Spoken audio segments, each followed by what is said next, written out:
The Island Lake Campground is a National Forest Campground that is located in Michigan's Lower Peninsula on the east side of the state between the cities of Rose City and Mio, Michigan. When you first enter the campground, you have the option to turn to the left for a day use area or turn to the right to go into the campground, and I'm going to start off turning to the right. And right away you come up to the campground registration billboard. You see at the billboard that there are 17 sites available. Several of the sites actually come with a paved pad for parking your camper. Some of the sites, since it's a National Forest Campground, are even reservable online or via phone. Right off the bat, when you first head into the campground camping area, you hit the very first campsite, which is across the road from the outhouses. I'm parked here in the first campsite, and you can see paved pad right here, which is nice and level for making sure that you have an easy time parking your trailer or pop-up camper. Not so good if you have a tent. Most of the sites have plenty of space still to pop up a small tent, but the campground was definitely designed to hold pop-up campers and trailers. There is no water hookup for your campers or trailers, however, you do have flowing water via spigot in the campground. As you walk through the campground, you definitely noticed mixed forest here. You have some pines and you have some different hardwood trees. It makes for a nice shady campground. You can see somebody has their rig parked in there. It's a decent sized travel trailer, and there's plenty of space for another one, plus a vehicle still in front of it. Most of the sites are designed to be nice and deep just for that purpose.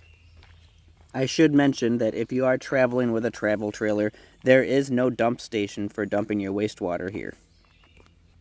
Here you see another really nice deep site, and aside from the fact that it's paved, they're really nice campsites. I'm not a huge fan of paved because I typically take a tent with me, and it's hard to get tent stakes in the ground if you're camping on pavement. But it's really great and level and easy to back into if you're camping with a camper or a trailer. There's another site there. I'm just going to keep walking the loop here. Most of the sites are pretty private. You don't have a whole lot of distance between your neighbors. However, you do have a lot of trees between them. These couple of sites here are not so private, however, they're pretty close proximity to one another. And you can see these sites are reservable sites.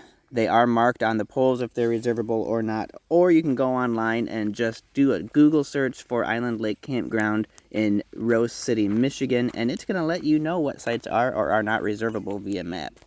You can see garbage hasn't been picked up here in a while. I can't imagine all that just came in over the weekend. Very nice clean restrooms though, so there is somebody that maintains it, but they certainly aren't picking up the garbage. As I keep walking around, you can see that some of the sites are a little bit smaller here.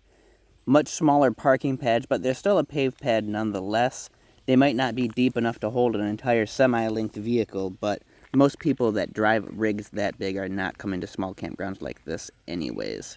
This one's a little more awkward here. You have a campsite on both sides of the same driveway. A little weird, but that's the way the setup is. Here's campsite number 10. Also, on an angle backing in by the restrooms, and down below on a little bit of a decline, there is a fire ring and a picnic table. So not all of the sites are the same. They're not all going to be nice and flat, but they still all have a paved pad. Here's your water situation. You have flowing water here at the campground. You still definitely cannot hook a rig up to that, but you don't have to use a hand pump at least. How awkward is that? I went to go in and there's somebody in there. Sorry fella, I'm gonna leave you alone and just walk away. I'm gonna keep plowing through the campground here, and then we'll go check out the recreation area.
And here we are at the very last campsite in the campground, campsite number 17.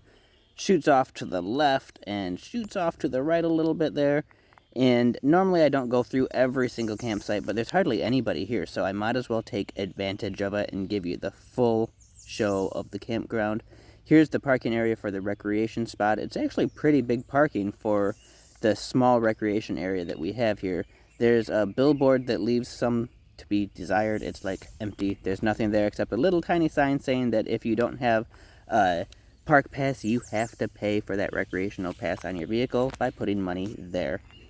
They have regular everyday garbage cans at the beginning of this little trail, which makes me think that there must not be a huge issue with raccoons or bears, even though every once in a while bears do come into the area. As I hike down here, the lake, it actually looks fairly small. I believe it's only 50-some acres of a lake. Supposedly the lake is good fishing for perch and bluegill and bass. However, I'm not sure if it's largemouth or smallmouth bass. Based on my fishing experience in the area at other lakes, I'm going to guess that it's probably largemouth.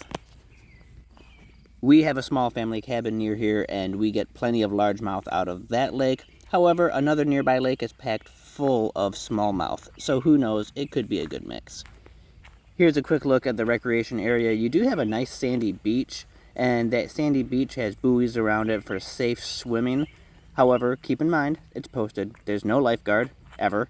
So keep an eye on your kids, please. Don't let them just run down here and swim with no adult supervision. You can see it's kind of foggy. It's kind of a foggy day, which is unfortunate because I'm about to fly the drone over the picnic area. There are picnic tables and a couple charcoal grills that are set up there if you pack in some charcoal. Campgrounds love to put those grills in, but I don't ever see anybody using them. Look at all the fog. I got my drone up in the air here, and it's hard to actually see. A friend of the family has a cabin down there somewhere. I couldn't even guess where it is, but it's a nice, quiet lake. They definitely enjoy visiting this lake because of the peace and quiet out here. I'm going to just fly the drone over, leave you with that drone footage, and then I'm going to take off, and I got another destination right up the road.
Just up the road and around the corner a short ways is the Loon Lake Picnic Area.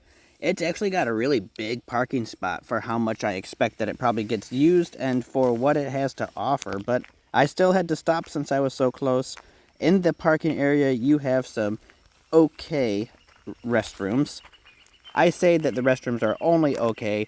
Reality is they're really nice restrooms, but when I opened the door and checked one of them, there's actually some drug paraphernalia in there, and we're not going to get too close to that. We're just going to move on. That's not for me to pick up without gloves.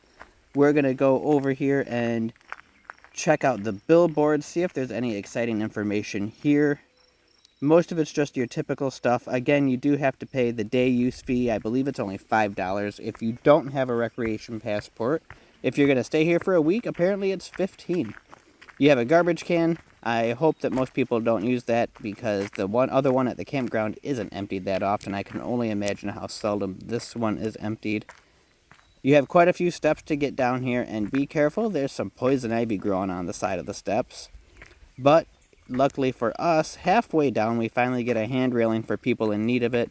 I think it's only because it's a little bit steeper here, but still, the steps are in a little bit of rough shape, and it had just rained and they're super slippery. At the bottom of the lake, you come out to a peninsula of sorts that is in Loon Lake, not Island Lake. You're now on Loon Lake. And it looks like a nice little area that a lot of people probably come to and fish from shore, maybe even drag down a canoe or kayak to launch it out here in this lake.